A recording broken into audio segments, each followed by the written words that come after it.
بلند درجہ، اونچا مقام تلاش کرو۔ تو صحابہ نے عرض کیا یا رسول اللہ صلی اللہ علیہ وسلم، بلند مقام کیسے تلاش کریں، کیسے ہمیں عزت اور مرتبہ اور بلندی نصیب ہوگی؟ تو آپ صلی اللہ علیہ وآلہ وسلم نے ارشاد فرمایا جو تم سے تعلق توڑے تم اس کے ساتھ تعلق جوڑو۔ جو تم سے تعلق توڑے، یعنی یہ ہمارے پنجابی کی ایک مثال ہے، کوئی کسی کے ساتھ ایک دفعہ معاشرے میں سلام نہیں لیا، گلی میں گزرتے ہوئے سلام نہیں لیا، تو پھر گھر جا کے ہم لوگ کہتے ہیں وہ نہیں تے اسی دو باری نہیں۔ سمجھ آئی میری بات کی؟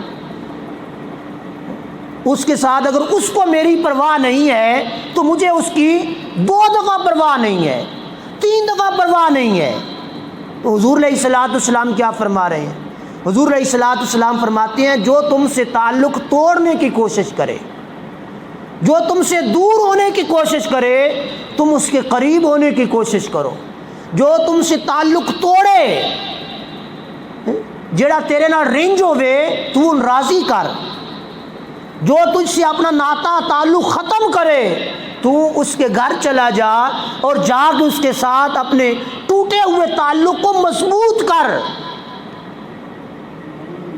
اور پھر فرمایا جو تمہیں محروم کرے اسے عطا کر۔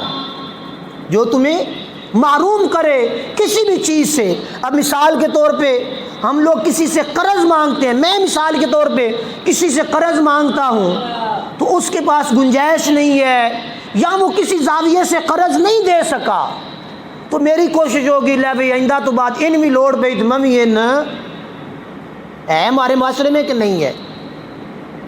کسی کے ساتھ بلائی کرنا یہ ہمارے اندر نہیں ہے۔